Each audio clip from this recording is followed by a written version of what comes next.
하나님의 말씀 보겠습니다. 하나님의 말씀은 룻기 1장 14절부터 18절까지 보겠습니다. 구약 성경 룻기 여호수아 다음에 사사기 룻기입니다. 룻기 1장 14절로 18절까지입니다. 제가 봉독합니다. 그들이 소리를 높여 다시 울더니 오르바는 그의 시어머니에게 입맞추되 룻은 그를 쫓았더라. 나오미가 또 이르되 보라, 내 동서는 그의 백성과 그의 신들에게로 돌아가나니 너도 너의 동서를 따라 돌아가라 하니 룻이 이르되 내게 어머니를 떠나며 어머니를 따르지 말고 돌아가라 강권하지 마옵소서. 어머니께서 가시는 곳에 나도 가고 어머니께서 머무시는 곳에서 나도 머물겠나이다. 어머니의 백성이 나의 백성이 되고 어머니의 하나님이 나의 하나님이 되시리니 어머니께서 죽으시는 곳에서 나도 죽어 거기 묻힐 것이라. 만일 내가 죽는 일 외에 어머니를 떠나면 여호와께서 내게 벌을 내리시고 더 내리시기를 원하나이다 하는지라. 나오미가 룻이 자기와 함께 가기로 굳게 결심함을 보고 그에게 말하기를 그치니라. 아멘. 여러분, 우리에게 원치 않는 일이 가끔씩 일어나잖아요. 뜻하지 않는 그런 갑작스런 일이 일어납니다. 그런데 그런 일이 한 번도 아니고 계속해서 연속해서 한 10년 동안 큰 사건들이 자꾸 일어나면 어떻게 하겠습니까? 무슨 생각을 하고 어떻게 살아가야 되겠습니까? 쉽지 않지요. 우리가 원하는 대로 뜻하는 대로 인생이 풀리지 않을 때 우리가 사실 할 수 있는 것은 많지 않습니다. 그때 사람들이 극단적인 방법을 선택하기도 하고 자포자기하기도 하고 술을 의지한다든지 여러 가지 좋지 않은 약물을 의지한다든지 그렇게 인생을 비관하는 선택을 하게 됩니다. 자, 그런데 이런 슬픈 현실, 절망적인 현실을 변화시킬 방법이 없는가 하는 겁니다. 있습니다. 오늘 본문을 통해서 절망 중에 있는 거듭되는 환난 가운데 그 현실을 어떻게 이겨내는지를 오늘 본문 말씀을 통해서 잠깐 살펴보겠습니다. 먼저 실망스럽고 절망적인 현실 가운데 우리가 해야 될 것은 하나님의 빗소리를 들어야 합니다. 하나님의 빗소리. 오늘 우리가 주의 비 보내소서 그렇게 기도했잖아요. 이 주의 비는 은혜의 비를 의미합니다. 은혜의 비. 그러니까 우리 빗소리를 들어야 한다는 것은 하나님의 은혜의 빗소리를 들어야 한다. 하나님이 지금 살아계셔서 역사하시고 일하고 계시는 그 소리를 들어야 한다는 겁니다. 그래야 우리 인생의 새로운 출발점이 거기서부터 시작되는 것입니다. 자, 나오미 오늘 본문 말씀을 이제 그 앞부분부터 다 읽을 수가 없어서 읽지는 않았는데 룻기 1장 1절부터 5절을 보면 나오미에게 큰 불행이 닥쳤어요.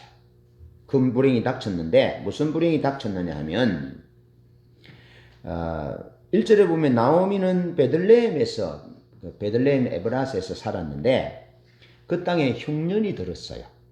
그 땅에 흉년이 들어서 이제 남편과 두 아들과 함께 모압이라는 땅으로 이사를 가게 되었습니다. 모압이라는 곳으로 이사를 갔는데 성경 본문은 이렇게 말합니다. 그때에 사사들이 다스리던 때에 그렇게 말합니다. 사사들이 다스리던 때에 그 땅에 흉년이 들었다.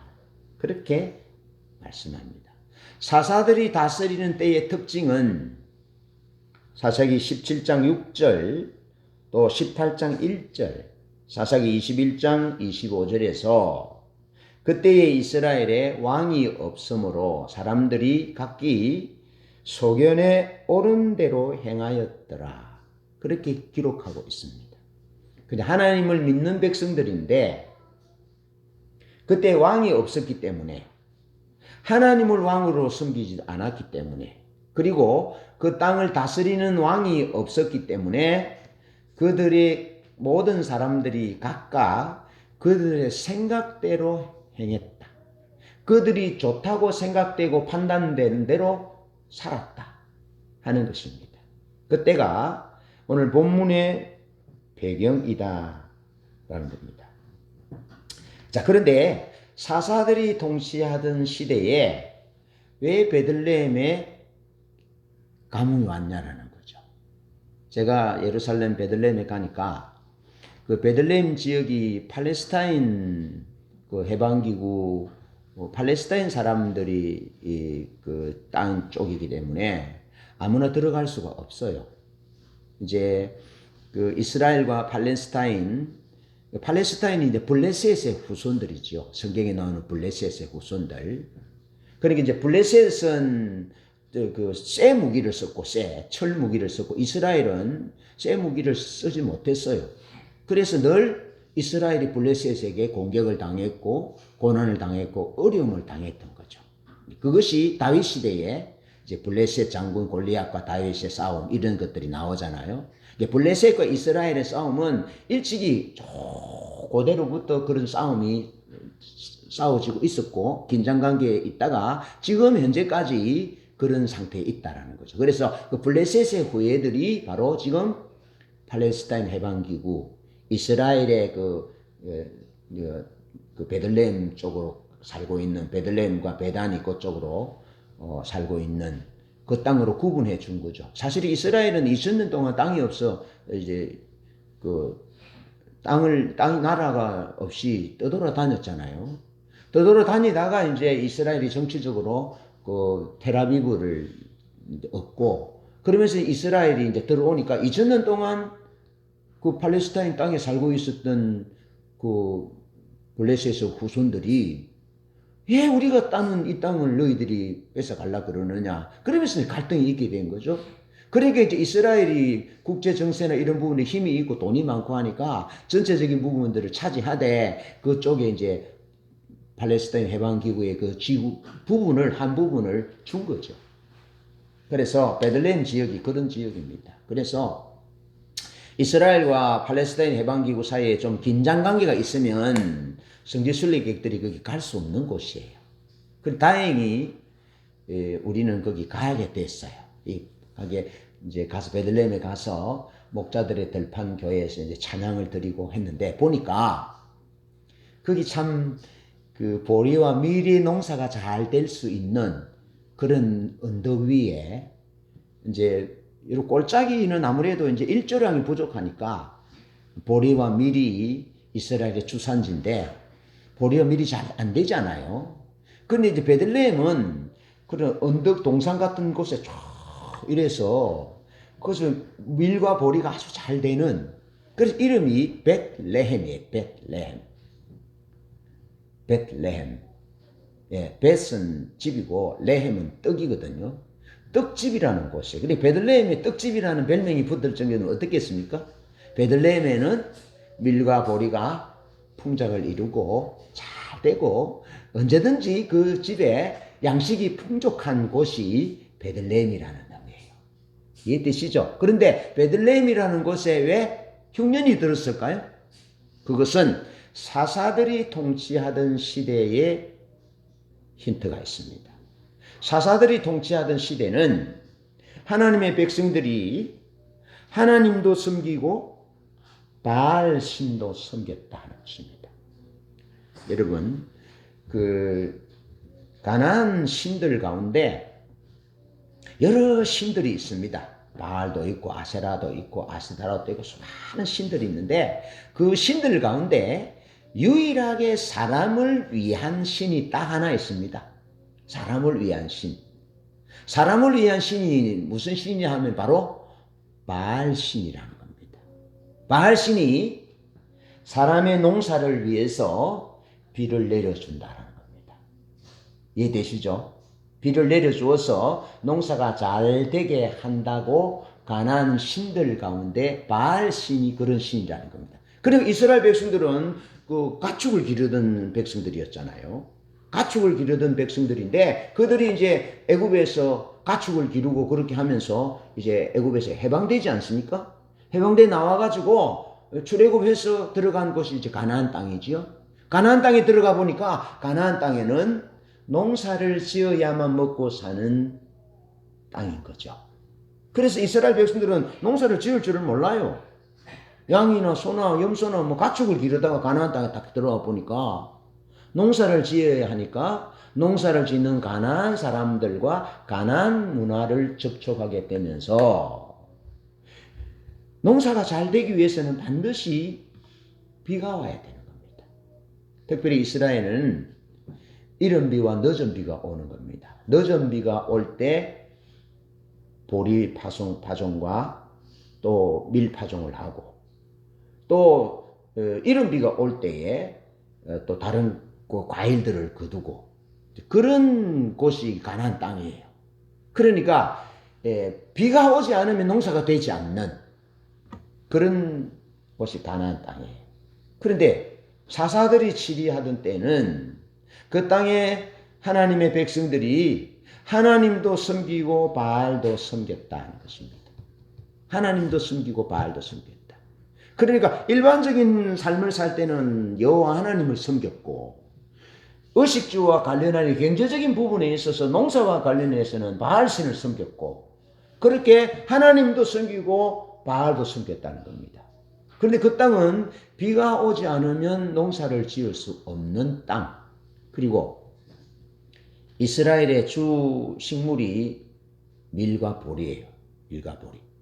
보리와 밀이에요. 그러니까 밀과 보리가 안 되면 그 애는 다 굶어 죽는 겁니다.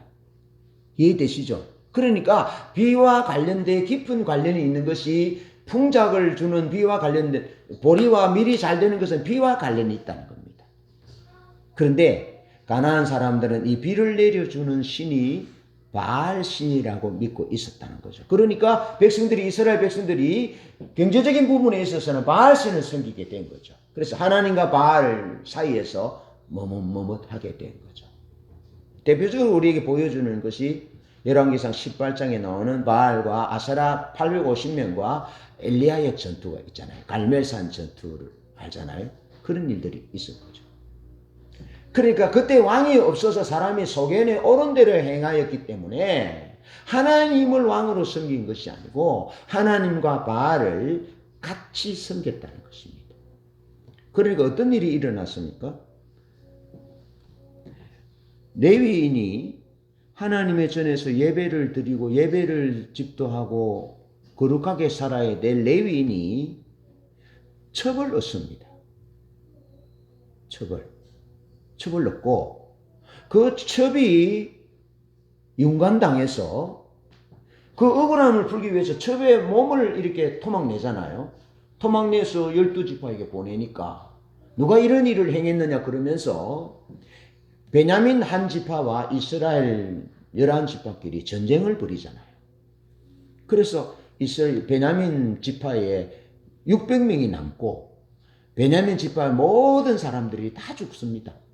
그런 일들이 일어났습니다. 그러니까 그때 왕이 없으므로 하나님을 왕으로 섬겨야 되는 그 백성들이 하나님을 왕으로 섬기지 아니하고 하나님도 바알도 왕으로 섬기니까 그 땅에 그런 일들이 일어났다라는 겁니다. 그러면서 미가의 집에 신상을 만들어서 또 제사장을 세워서 적당한 보수를 주려고 할 때 단지파 사람들이 땅을 얻으러 가면서 단지파 사람들이 그 미가의 집에 있는 레위 제사장을 뺏어가잖아요. 뺏어갈 때 뭐라 말하냐면 네가 한 집의 제사장으로 있는 것이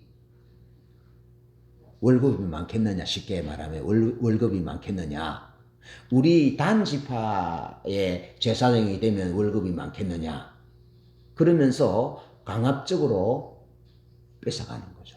그러면서 그 선택할 때 레위인이 선택을 월급을 더 많이 주는 쪽으로 선택해 갔다 이 말이죠. 이해되시죠? 성직자가 하나님의 뜻을 따라 움직여야 되는데 돈을 따라서 월급을 많이 주는 곳으로 움직이는, 이해되시죠? 그런 모습을 우리에게 보여주고 있고, 그 다음에 단지파는 이미 하나님으로부터 제비를 뽑아서 땅을 얻었어요. 그런데 하나님이 주신 기업, 하나님이 주신 땅도 상관없이 그들이 생각할 때 더 좋은 땅을 차지하려고 해서 라이스 땅의 사람들을, 평화롭게 사는 사람들을 다 죽이고 그 땅을 차지합니다. 그리고 삼손은 어떻게 합니까? 하나님 날 때부터 나시인으로서 거룩한 하나님의 사명을 감당해야 될 삼손이 여인에 빠졌어. 그래서 결국에는 드릴라를 사랑하다가 두 눈이 뽑히고 머리가 잘려지고 두 눈이 뽑히는 그런 부끄러움을 당하는 그때가 바로 사사들이 다스리던 때였다라는 겁니다. 그러면 사사들이 다스리던 때에 흉년이 들은 이유에 대해서 알겠죠? 그래서 흉년이 온 거죠. 그래서 이제 흉년이 왔을 때 이제 나오미의 남편이 그 안에 나오미와 그 두 아들 기럯과 말론을 데리고 모압 땅으로 내려간 거예요. 모압 땅으로. 예, 모압 땅. 그 모압 땅은 이스라엘 동편 그 요단 건너편 모압과 암몬 곳이에요.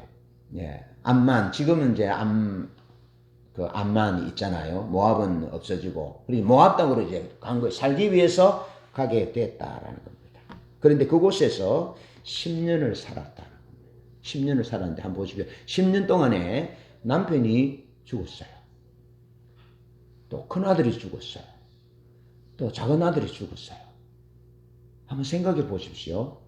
큰 흉년 들어서 먹고 살 것이 없어서 베들레헴, 하나님이 풍성한 비를 내려주셔서 보리와 밀이 잘 되어서 늘 떡이, 양식이 늘 넘쳤던 그곳에 사사들이 통치하던 하나님을 왕으로 섬기지 않으니까, 바알을 비를 내려주는 분으로 바알을 하나님으로 섬기니까 하나님이 그 땅에 비를 내리지 않은 거죠. 비를 내리지 않았던 거죠. 하나님이 비를 내리지 않으면 거기서 살 수 없는 곳이에요. 예. 그래서 살기 위해서 베들레헴을 떠나서 모압 땅으로 갔는데 엎친 데 덮친 격으로 남편이 세상을 떠났어요. 여러분, 이 세 사람의 남자가 한꺼번에 세상을 떠났다, 그렇게 보지는 않아요. 그렇게 보지는 않고 10년을 살았다라는 얘기를 기록하는 것을 보면 10년 동안에 큰 일들이, 남편이 죽는 일, 또 큰아들이 죽는 일, 작은아들이 죽는 일이 중간중간에 큰 사건으로 나오미에게 일어났다라는 것입니다. 여러분, 한 번도 아니고 큰 흉년이 들어서 모압 땅으로 갔는데, 한 번도 아니고 그것도 사랑하는 남편과 두 아들이 큰 병고가 3번이나 일어났다는 거죠. 큰 병고가 그곳에 일어났다라는 것입니다. 이럴 때 여러분 어떻게 해야 되냐라는 거죠. 잘 기억하십시오. 나오미가 모압 땅으로 출발하게 된 그 출발점을 보셔야 합니다. 출발점에 흉년이 들어서 비가 오지 않아서 그들이 살기 위해서 그 하나님이 비를 내려주셔서 풍성한 양식이 있는 그곳을 떠났다라는 것은 하나님을 떠난 것이다, 그렇게 볼 수 있습니다. 끝까지 하나님께 붙어 있어야 된다라는 거죠. 그런데 하나님을 떠나서 갔다라는 거죠. 이게 우리에게 흉년이 온 원인이 하나님을 떠나서 그렇다. 이 사회가, 이 민족이 하나님을 왕으로 섬겨야 되는데 하나님을 떠나서 비와 바람과 이슬과 이런 것들을 내려주는 분이 하나님이신데 하나님이 아니라 바알이 내려준다라고 믿었던 그 타락된 신앙이 있었다는 거죠. 거기서부터 그들이 살기 위해서 모압 땅으로 갔다라는 겁니다.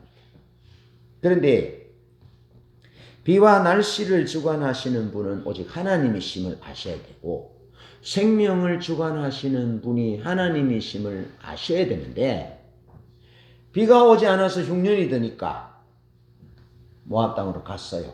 그런데 10년 동안 큰 일이 3번 변고가 있어서 사랑하는 남편과 2 아들이 목숨을 잃었다는 거죠. 여러분, 비를 주관하셔서 풍작을 주시는 분도 하나님이시고 우리의 생명을 주관하시는 분도 하나님이심을 아셔야 합니다. 오늘 우리에게 하나님이 주시는 첫 번째 메시지는 그걸 아셔야 한다는 겁니다. 욥기 38장에 보면 욥이 폭풍 가운데 하나님이 욥에게 말씀하시잖아요. 말씀하시면서 이렇게 말씀하세요. 하나님이 말씀하십니다. 내가 땅에 기초를 놓을 때 너는 어디 있었느냐? 물어봅니다. 욥에게. 그리고 욥, 너는 눈의 곳간을 아니? 비의 창고를 너는 알고 있니? 그렇게 물어봅니다. 그렇게 욥이 아무 말을 못해요. 그냥 비가 내리니까 내리나 보다. 눈이 내리니까 내리나 보다. 그냥 태어나 보니까 이 땅에 있으니까 있나 보다 그렇게 생각하는데 하나님이 욥에게 물어보는 겁니다. 욥이 이제 하나님 앞에 대드니까 자기의 정당성을 주장하고 하니까 하나님이 물어보는 겁니다. 천지에 기초를 놓을 때 너는 보았니? 있었니? 그렇게 물어봅니다. 그러면서 누가 폭우를 내리며 누가 번개의 길을 내며 땅에 비를 내리는지 너 아니니? 라고 물어봅니다. 그러니까 욥이 아무 말도 못합니다. 여러분, 비를 주관하시는 분은 하나님이십니다. 흉년과 풍년을 주관하시는 분도 하나님이십니다. 그러면서 누가복음 12장 20절에 보면 한 부자가 농사가 잘 돼서 풍년 가운데 곡식을 많이 거두어서 그 곡식을 넣어둘 창고가 모자랐어요. 그래서 창고를 더 크게 하고 그리고 거기 곡식을 다 넣었습니다. 그러면서 이제 내 곳간에 곡식이 풍족하니 내가 평안히 쉬어야 되겠다라고 그렇게 마음으로 생각하는 겁니다. 그러니까 하나님께서 그날 저녁에 이렇게 말씀하세요. 이 어리석은 부자야, 오늘 밤에 내가 너의 생명을 취하면 너가 준비한 이 풍성한 곡식이 재물이 누구의 것이 되겠느냐라고 물어보십니다. 다시 말해서 비를 내리시는 분도 하나님이시고 우리를 부자되게 하시는 분도 하나님이시고 우리의 생명을 살고 죽는 것을 주장하시는 분도 하나님이심을 본문은 우리에게 분명하게 말씀해주고 있다라는 겁니다. 그래서 거듭되는 원치 않는 거듭되는 일들이 일어나는 상황 가운데 나오미는 하나님의 빗소리를 듣습니다. 이런 상황 가운데 하나님의 빗소리를 듣는데 하나님이 비를 내려주어야만 가능한 양식이 가능한 그런 베들레헴에 하나님이 자기 백성을 권고하사 양식을 주셨다라는 소식을 듣게 됩니다. 이게 양식이 그냥 양식이 많다라는 것만 듣는 것이 아니고 양식이 많게 되기 위해서는 그 땅에 하나님이 적절한 시기를 따라서 이른 비와 늦은 비를 내려주셨다. 하나님이 비를 내려주셨다. 은혜의 비를 내려주셨다. 하나님이 역사하시고 일하고 계신다라는 것의 의미라는 것입니다. 그 소리를 듣게 되었다. 하나님이 은총을 베푸셨다. 하나님이 비를 주셔서 먹을 것을 주셨다.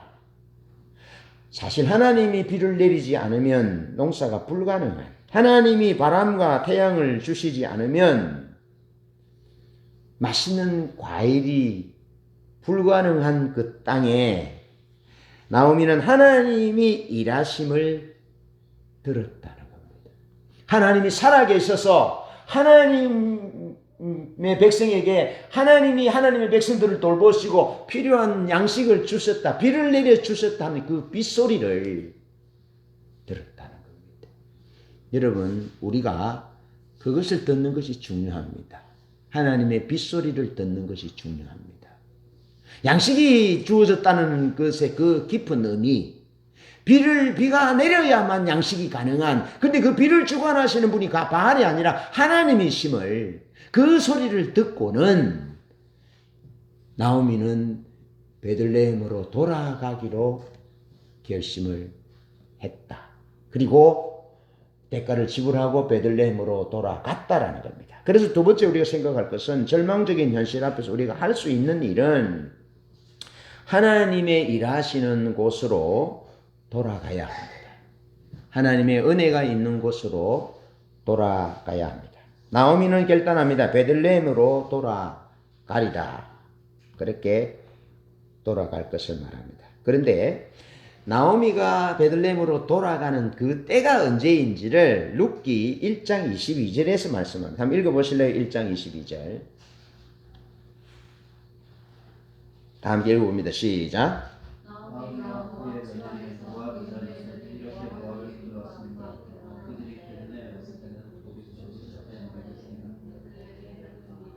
아멘. 뭐 추수할 때라고요? 보리 추수할 때. 이삭을 줍는 것은 보리 추수할 때입니다. 여러분, 보리 추수는 초실절을 말합니다. 초실절. 하나님이 주신 첫 열매를 드리는 날이 초실절입니다. 그러니까 이스라엘 사회에 있어서 보리의 이삭을 제일 먼저 드리는 건데, 그 보리의 첫 이삭을 드리는 절기가 초실절이라는 겁니다. 그러니까 초실절 절기에 이스라엘로, 베들레헴으로 나오미가 돌아왔다라는 것입니다. 보리를 추수하는 절기다 하는 겁니다. 그러니까 보리를 추수하는 절기면 어떤 의미, 그 앞에 어떤 전제 조건이 있습니까? 하나님이 비를 많이 내려주셨어.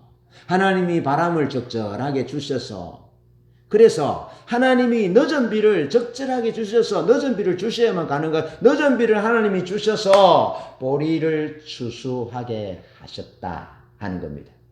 그래서 첫 번째 보리 이삭을 하나님 앞에 드리고, 누가 드리냐면 제사장이 드리는 겁니다. 한번 보십시오. 제사장이 보리밭에서 제사장이 다 이렇게 이제 나오는 겁니다. 네, 나와서 다 보니까 그 중에 요게 제일 먼저 익었어. 그 여기다가 이제 리본을 달아가지고 줄을 표시를 하는 겁니다. 그러니까 이제 요 놈이 제일 먼저, 전체 보리밭 중에서 요 놈이 이제 약간 노래진 거잖아요. 완전히 익기 전이에요. 그러면 전체 파란 것 중에 요게 그냥 좀 누른 거예요. 우리 감나무에 보면 제일 먼저 홍시가 되는 게 보이잖아요. 그런 것처럼 보리밭에 그 중에 요 보리 요 단이 좀 누르스름한 거예요. 그러면 여기 제일 먼저 익었구나. 그러면서 여기다가 표시를 하는 겁니다. 제일 먼저 익었어요. 그러면서 이제 좀 지나면 보리가 익잖아요. 다 익잖아요. 그러면 제일 먼저 익은 이 추수단을, 이 단을 베서 제사장이 하나님 앞에 바치는 겁니다. 그러면 모든 백성들이 보리가 똑같이 안 익잖아요. 그러면 개인도 자기 밭에 가서 제사장이 하는 것처럼 우리 밭에 가장 먼저 익은 보리에다 리본을 딱 달고, 알겠죠? 그럼 3월 5일에 이제 제사장이 드렸어요. 그러면 제사장이 하나님 앞에 보리 추수 초실절에 예배를 드리고 난 다음에 백성들이 양식을 먹었다는 겁니다. 이해되시죠? 그리고 백성들도 이제 자기 밭에도 그렇게 해서 하나님 앞에 열매를 드리고, 그리고는 이제 추수를 해서 먹고, 그렇게 한 거죠. 그것이 바로 나오미가 베들레헴으로 돌아갔던 추수 때다라는 겁니다. 그런데 미시나 전통에 의하면 레위기 23장 10절로 15절에 보면 이 곡식의 첫 단을 하나님 앞에 드리되 요제로 드리라고 말합니다. 요제는 뭐냐면은 흔드는 겁니다. 흔들어서. 근데 어떻게 흔드는 줄 아세요? 흔들어서 하나님 앞에 드리는데, 이 요제는 보십시오. 저 북쪽에서부터 남쪽까지가 다한에서 부엘세바까지입니다. 다한에서, 그래서 성경에서 다한에서 부엘세바라고 표현하면 전체 이스라엘을 의미하는 겁니다. 그리고 이쪽 요단에서부터 지중해까지 동서, 그게 동서, 북남, 남부. 그러니까 동서남북은 이스라엘 전체를 의미하잖아요. 그러니까 제사장이 이것을 들어서 그냥 막 이리 흔드는 것이 아니고 이리 막 흔드는 그게 요새가 아니고 보십시오. 이렇게 흔드는 겁니다. 동쪽에서부터 남쪽, 또 북쪽에서부터 서쪽까지 이스라엘 모든 땅에 보리는 밀은 하나님이 비를 내리셔서 가능했습니다. 하나님이 이것을 우리에게 주셨습니다. 그러면서 하나님 앞에 이렇게 흔들어서 하나님 앞에 드리는데 그런 기쁜 신앙 고백이 거기에 들어있다는, 미시나의 전통에 그런 전통이 있다는 겁니다. 하나님이 은총을 주시고 하나님의 은혜를 베푸시고 하나님이 우리를 돌아보셔서 하나님이 비를 내리셔서 이것이 가능했습니다 라고 하나님 앞에 고백하면서 그것을 드리는 그때가 바로 나오미가 베들레헴으로 왔던 때다라는 겁니다. 그런데 이스라엘 백성들은 이 초실절에 어떻게 하느냐 하면 하나님이 비를 내려주시기를 기도했고 하나님이 늦은 비를 내려주셔야만 우리의 곡식이 가능하기 때문에 초실절 니산월 15일부터 또 매일매일 하나님 앞에 비를 위해서 기도한다라는 겁니다. 매일매일 하나님께 기도하고 하나님의 은혜에 감사하고 그리고 비가 오고 난 뒤에는 한 10일 기도하고는 하나님 이제는 비를 멈추시고 이제는 바람을 보내시고 이제는 태양을 보내주세요. 그래야만이 무화과와 석류와 포도와 올리브가 아주 맛있게 익는 겁니다. 그러니까 비가 내려와야 될 때는 비를 달라고 기도하고 그리고 이제 비가 오면 안 됩니다. 비가 오면 안 되고 저쪽에서부터 광야로부터 불어오는 따뜻한 바람과 따뜻한 태양빛을 주셔야만이 무화과도 포도도 석류도 올리브도 아주 당도가 있는 상품성이 있는 그런 과일이 되기 때문에 이제 하나님 우리에게는 따뜻한 바람과 태양빛을 우리에게 주십시오라고 하나님 앞에 간절히 기도한다는 것입니다. 그런 하나님의 은혜를 사모하고 하나님께 기도하는 매일매일 기도하고 하나님의 은혜에 감사하는 그런 현장으로 나오미가 돌아왔다는 것입니다. 그곳으로 돌아와야 한다. 우리에게 여러 가지 환란이 있고 계속해서 원치 않은 문제들이 닥칠 때 우리는 하나님의 은혜의 자리로 하나님이 일하는 소리를 듣고 그곳으로 돌아가야 한다는 겁니다. 기도하는 곳, 은혜에 있는 곳, 하나님의 얼굴을 구하는 곳, 하나님이 아니면 안 되는 그런 간절함이 있는 그런 곳으로 돌아와야 된다는 것입니다. 나오미는 그곳으로 돌아왔다는 것입니다. 기도가 있는 곳, 은혜가 있는 곳, 하나님께로 돌아왔다는 것이죠. 그런데 그 큰 자부 오르바는 이제 15절에 보면 오르바는 모압 백성과 모압 신에게로 돌아갔다. 그 남은 두 자부 중에 한 자부는 모압 백성과 모압 신에게로 돌아갔다. 모압과 암몬은 룻의 후손인데 아브라함의 조카 룻의 후손인데 하나님의 은혜로 구원을 경험한 그 선조들의 경험을 뒤로하고 열왕기하 33장 27절에 보면 모압왕 메사가 전쟁 중에 자기 아들을 제물로 바쳤다 하는 기록이 있습니다. 자기 전세가 불리하니까 자기 아들을 자기 신 그모스에게 바쳤다는 겁니다. 아들을 바쳐서 더 이상 이스라엘과 전쟁하다가 전쟁을 멈추고 이제 전쟁이 끝나는 이런 부분들이 있거든요. 그러니까 이제 그모스는 전쟁의 신이다. 그렇게 봅니다. 그런데 이 모압왕 메사의 비문에 보면 그 아버지의 이름이 나오는데 그 아버지의 이름이 그모스 몰렉. 암몬의 신이 몰렉이잖아요. 몰렉은 자기 자식을 몰렉 신에게 제물로 바치는 거죠. 동 있잖아요.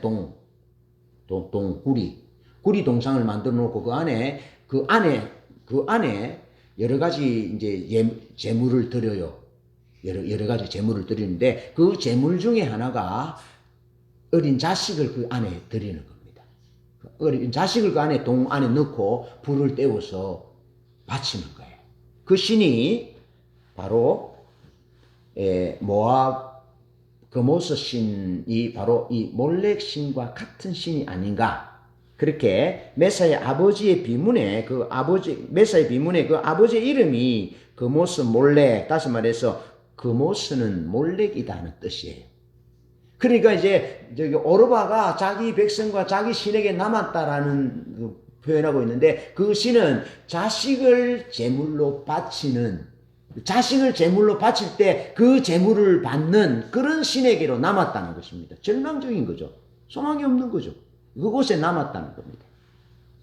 그에 비해서 16장 17절에 그 룻은 하나님을 선택하고 그 어머니 나오미를 선택하고 그 어머니 홀로 된 그 어머니에게 봉양할 것을, 효를 다할 것을 선택합니다. 여러분, 쉽지 않은 선택입니다. 룻은 그 어머니를 선택하고 그 어머니를 공경하고 그 하나님을 섬기기 위해서 대가를 지불하는데, 그의 부모를 떠나고 그의 조국을 떠납니다. 예. 아브라함이 그의 본토 친척 아버지 집을 떠날 때 비로소 그가 복의 근원이 되었던 것처럼 하나님이 그의 이름을 창대케 하고 하나님이 그에게 언약을 맺으시고 메시아의 계보에 들은 메시아의 선조가 되게 하신 것처럼 이 룻도 이런 대가를 지불하는 것입니다. 예, 어머니가 하나님이 일하시는 곳으로 가니까 자기도 그 어머니를 따라가기로 선택하는데, 고백이 어머니의 하나님이 나의 하나님이 되실 것입니다. 어머니의 백성이 나의 백성이 될 것입니다. 어머니의 가시는 곳에 나도 갈 것이고 어머니가 죽으시는 곳에 나도 죽고 거기 묻힐 것입니다. 내가 어머니를 떠나 다른 데로 돌아가면 하나님이 내게 벌을 내리실 것입니다. 그렇게 고백하면서 대가를 지불하고 그의 부모와 그의 고향을 떠나서 그의 시어머니를 따라서 그의 시어머니의 하나님 여호와를 선택하여 베들레헴으로 돌아옵니다. 베들레헴으로 돌아오니까 여러분, 베들레헴에서 나갈 때에도 우연이 아니고 시아버지가 돌아가실 때거나 또 두 남자 기룡과 말론이 죽을 때도 우연히 그런 일이 일어나는 것은 아니죠. 그리고 이제 다시 베들레헴으로 모든 것을 상실하고 베들레헴으로 돌아왔을 때 그것도 우연이 아닌 거죠. 그래서 이제 이삭을 주어서 어머니를 봉양하는데, 그 이삭을 줍는 그 밭이 누구의 밭이냐면 보아스의 밭이었다는 겁니다. 보아스가 자기 친족이었죠. 그리고 나중에는 그 시어머니가 사실은 중매를 해서 그 보아스와 룻이 결혼하게 됩니다. 그리고 자기 신랑이 될 사람 밭에 가서 이삭을 죽게 된 거죠. 그래서 결혼했는데 이 보아스는 마태복음 1장 5절에 보면 예수님의 선조가 되는, 그리고 예수님의 계보에 들어가는, 그래서 룻이 그렇게 대가를 지불하여 하나님이 일하시는 곳으로 갔더니 우연이라고 생각했지만 그건 우연이 아니라 메시아의 조상이 되는 그런 은혜를 얻게 됐다는 겁니다. 하나님이 일하시는 곳에 있기만 하면, 하나님이 역사하시고 은혜가 있고 기도하고 하나님을 구하는 곳에 있기만 하면 하나님이 우리의 길을 인도하신다는 겁니다. 말씀을 맺습니다. 우리에게 일어나는 모든 일은 우연은 없습니다.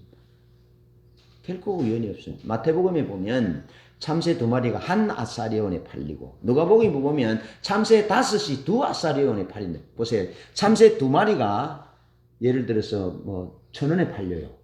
그죠? 그러면 2,000원이면 4마리잖아요. 그런데 참새 5이 4마리예요. 그런데 그 말은 한 마리는 끼워준 거예요. 집사님 그러잖아요. 예? 이제 뜨리미 하고 할 때, 그죠? 우리 어머니들이 우리 고모도 옛날에 생선장사하고 할 때 보니까 이게 뜨리미 하더라고요. 이제 좀 남았을 때 이거 다 주고 가려고 좀 싸게 주는데, 그때 이제 원래 4마리가 2,000원인데 5마리에 2,000원을 주는 거예요. 그래서 참새 5이 2 아사리온에 팔린다. 그러니까 참새 한 마리는 끼워주는 거예요. 그런데 이 끼워주는 참새 한 마리도 우연히 일어나는 것이 아니다라는 거예요. 그러니까 나오미에게 일어난, 룻에게 일어난 일들은 우연한 일이 없어요. 우리에게 일어난 일도 우연한 일은 없어요.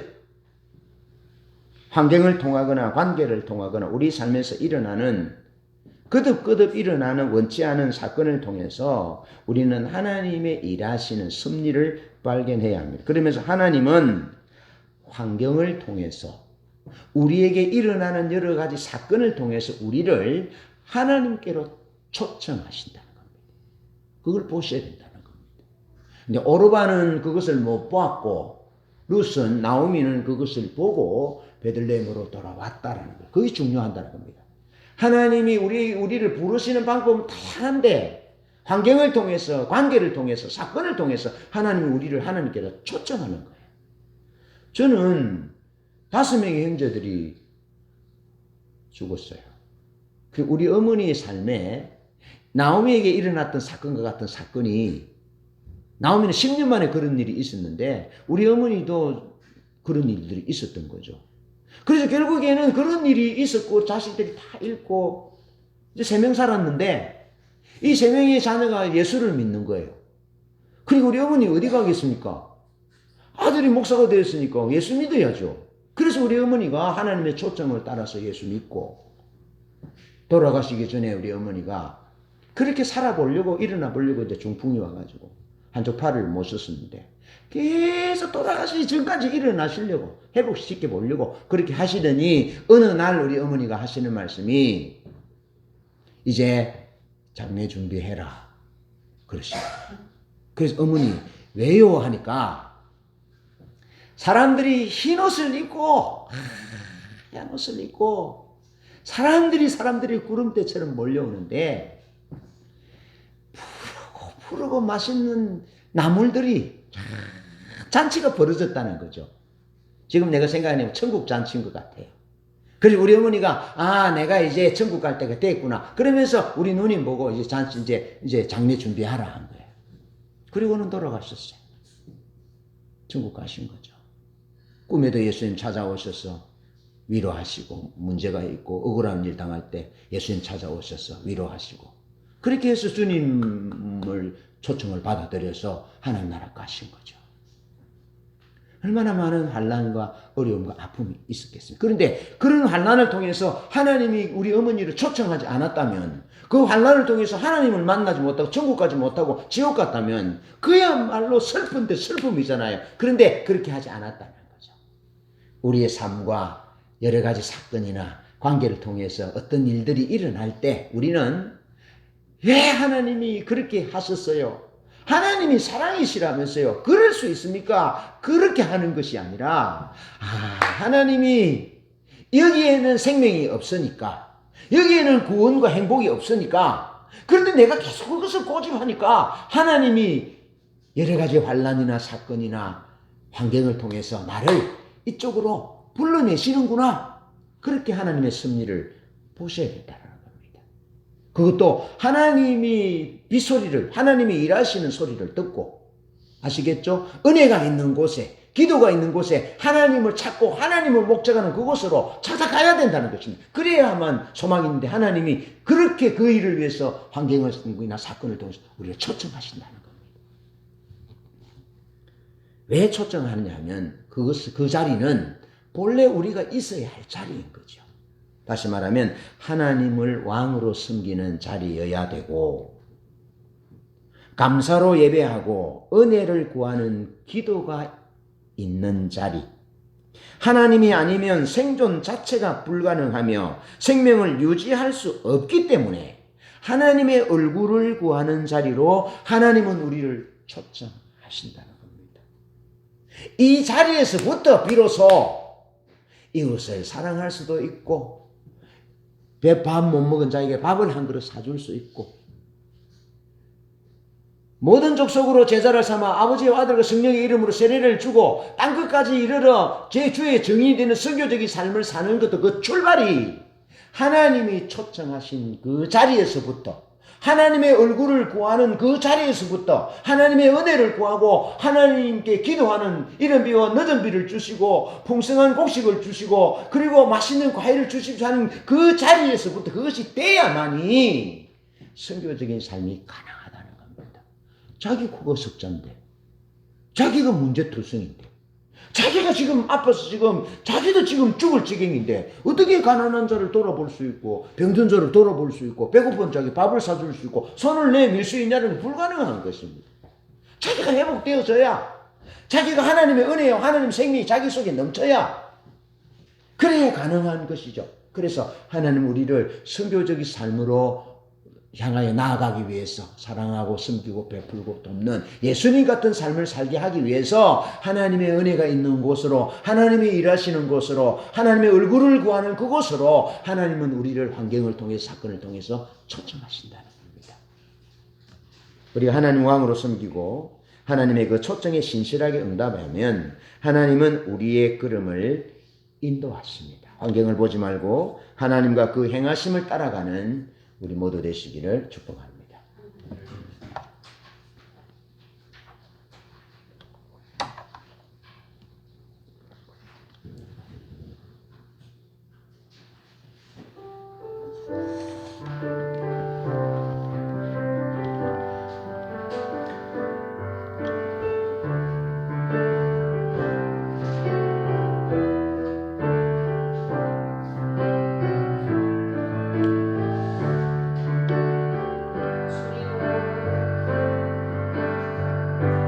줄이고 목마르니 주의 빛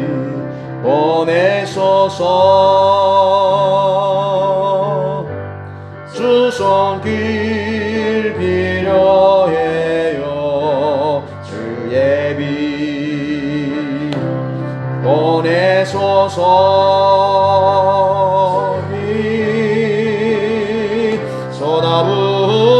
쏟아부소서. 주여 소생시키게 난 필요해요. 새롭게 하는 주의 빛 나를 적시도록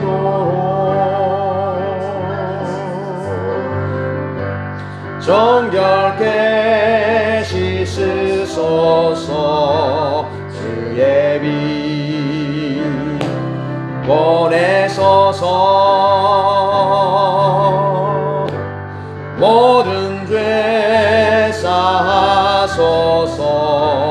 주의 빛 보내소서.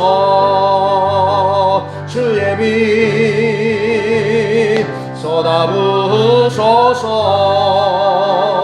내 영혼 소생시키게 난 필요해요. 새롭게 하는 주의 빛 나를 적시도록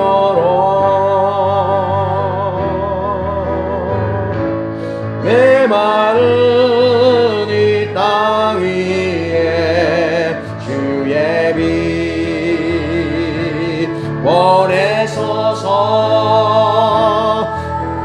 주 손길 필요해요. 주의 빛 보내소서.